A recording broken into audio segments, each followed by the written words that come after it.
at that time, if you see, your energy is defined as h into nu. This is basically nothing but the quantization given by Planck. This we are telling for one particular photon, so that's why that n is 1 here. So E is equal to h nu. This is your de Broglie relationship, where lambda is the de Broglie wavelength, h is the Planck constant, p is the momentum of the particle, k is the wave vector which is related to lambda in this particular way. So k is 2 pi by lambda, omega is angular frequency, so it is related to the frequency in this way. So your omega is basically 2 pi f or 2 pi nu. Your wave function now reads like this. So what we are doing is, in the earlier slide, if you see, your wave function was having this form. So I know what is k is 2 pi by lambda, I know what is omega, that this is 2 pi nu, and when this thing is known, this thing is known, obviously lambda is also known to you, so lambda is h by p. You replace here also E equal to h nu. So finally you will get this particular expression. Now this says that your wave function is dependent on P and E. Remember, the title here is arriving at the Schrodinger equation. We are not actually deriving it. We are arriving at the equation, and I will tell you later on why we are arriving and why we have not derived it.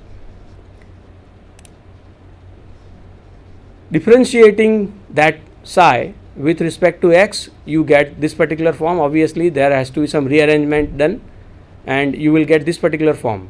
Now this is basically known something as eigenvalue equation for momentum. Now for general understanding, I'll just tell you that when you talk about the eigenvalue equation, you have got an operator which is operating on a function. So your function here is psi. This particular thing minus IH cut by into del by del x is going to operate on psi. This is something which is different than multiplication, of course. So when this operates on psi, you are going to get the psi back with a thing multiplied with it. So as far as classical mechanics is concerned, you can always say that, okay, if I have got a particle which is undergoing, say, a trajectorial motion, or when I am throwing some particle, I am going to have a trajectory.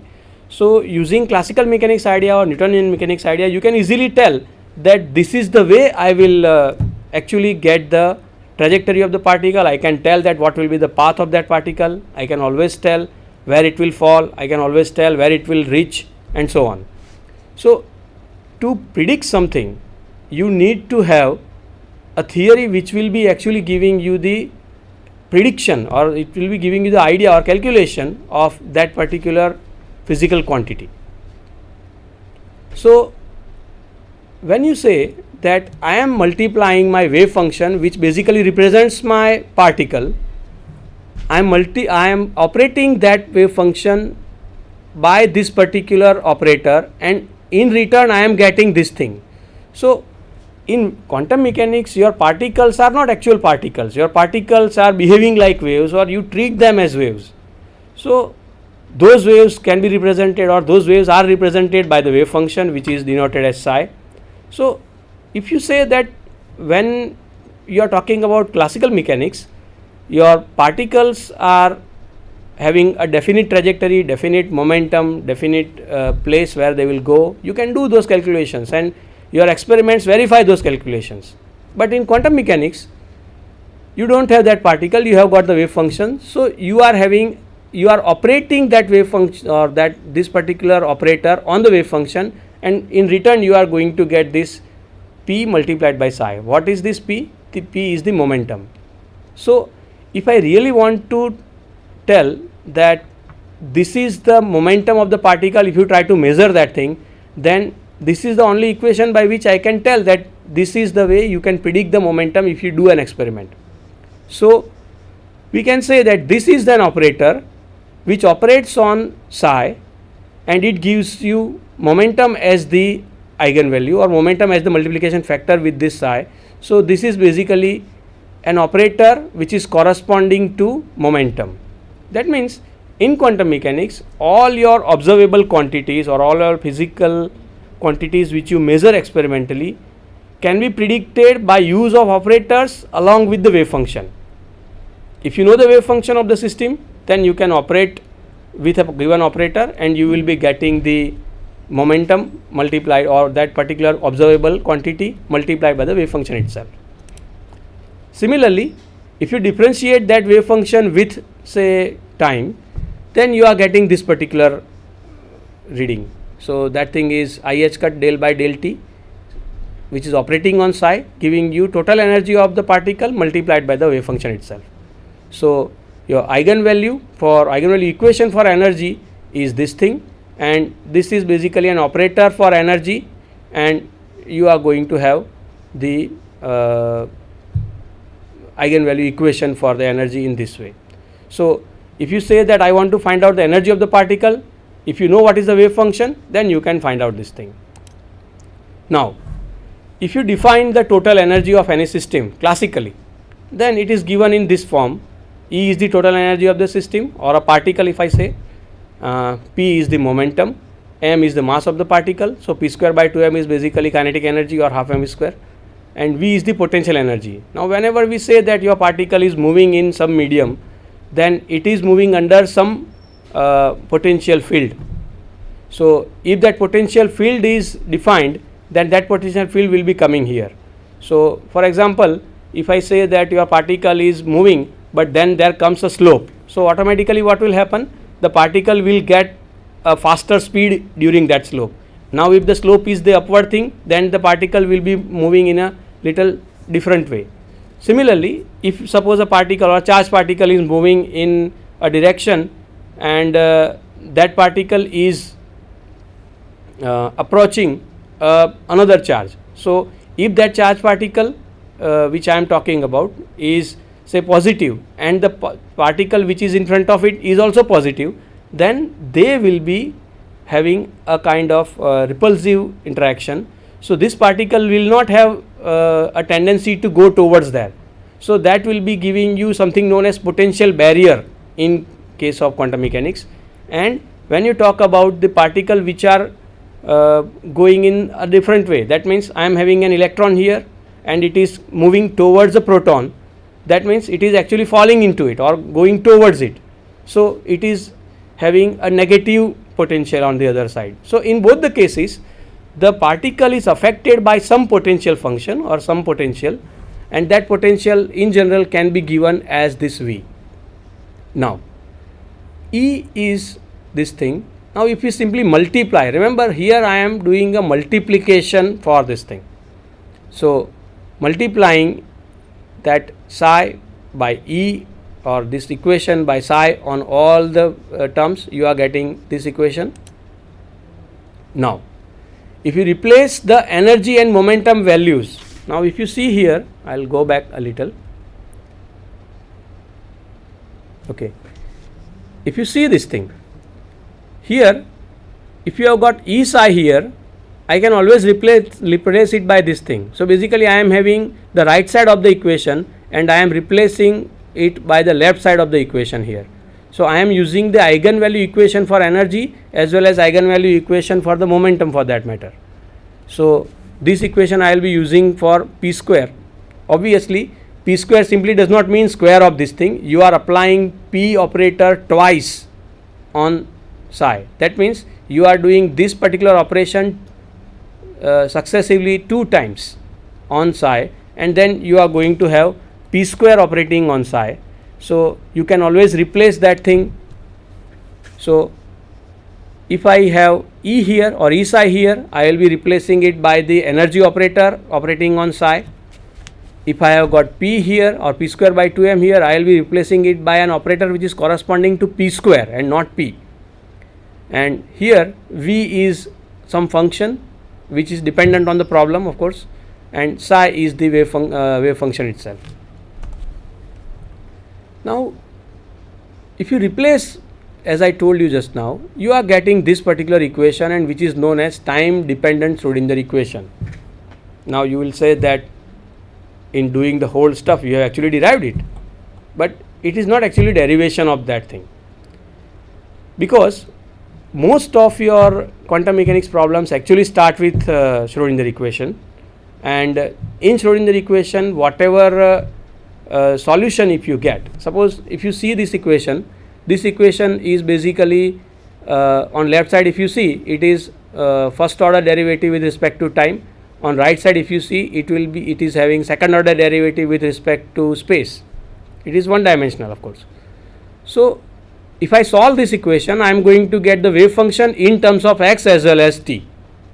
So if you solve this thing, you are going to get a wave function, and from wave function you are going to have the other things of the system. So for starting any problem, you have to start with a wave function, and you have to have the potential defined for that system. Now if you recall the whole stuff which we did so far, I will just go back. So the basic purpose of Schrodinger equation is to get the wave function derived, because it's a differential equation and from which you have to define the wave function. If you see here, we have started with a general wave equation and we have started with a wave function. That means we have already got the wave function, and that wave function we are starting with. So your wave equation started, your derivation of the Schrodinger equation, if you call it, it started with the wave function, and the purpose of Schrodinger equation in any system is to get the wave function. That means it is like what comes before, means whether hen has come before or egg has come before, we don't know, right? It is just like that. To get the wave function, you are using the Schrodinger equation, and in arriving at the Schrodinger equation, you have used the wave function. So that's why we don't say that it is a derived thing. From any basic physics laws, you cannot derive this thing as such. So this is arriving at the Schrodinger equation. The moment you say that your system is not time dependent, okay, so this is okay, there is some typing error. This is basically time independent Schrodinger equation, where I have replaced that energy operator by a constant energy. That means the total energy of the system does not change with time in this particular case. Okay.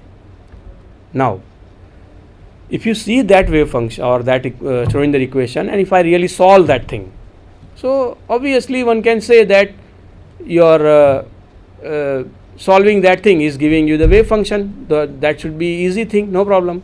But then when I do that thing, it's a mathematical process. So in order to give it a physical admissibility, we have to tell that there should be some kind of admissibility condition for the wave function which you derive from that second order differential equation.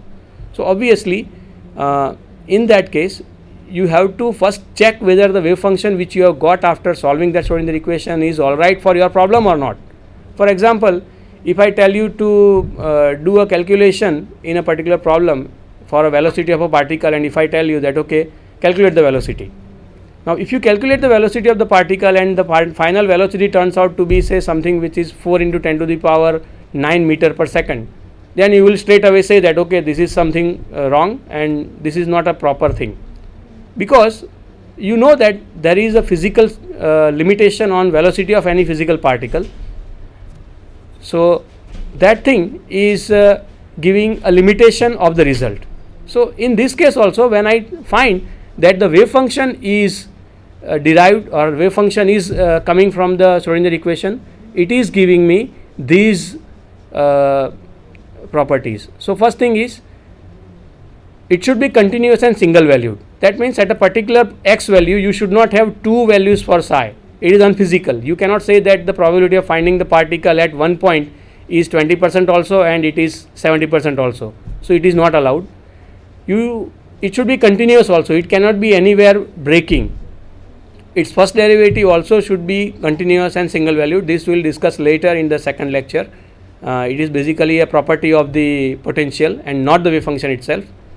The third thing is, as x tends to plus or minus infinity, psi x has to go to 0. Now this is very obvious. You cannot say that your psi x is everywhere or your particle is found everywhere. So at the infinities, your wave function has to vanish. The wave function should be normalizable. That means if I take about this thing, if you remember, this is basically probability of finding the particle. So if I talk about the probability of finding the particle anywhere in the universe, it has to be 1. So if somehow it does not turn out to be 1, we can make it 1 by doing simple mathematics, which is 1 by square root of n. If I multiply with this thing, then finally the answer will be 1 here. So your wave function has to be normalizable, and in order to use it, it should be normalized also. So these are the basic properties of the wave function which should come out of a Schrodinger equation. Now these are the Schrodinger applications which we will be doing in the next session. I will not be listing here. These are some references, basically textbooks which you should use. Griffith, Introduction to Quantum Mechanics. There is a good series of books by R.P. Feynman, which is Feynman lecture series. Specifically, volume 3 is for quantum mechanics. Arthur Beiser is a concept of modern physics. I have taken several material from the net also, which is from Wikipedia, Nobel Prize site, and YouTube itself. Thank you very much. If you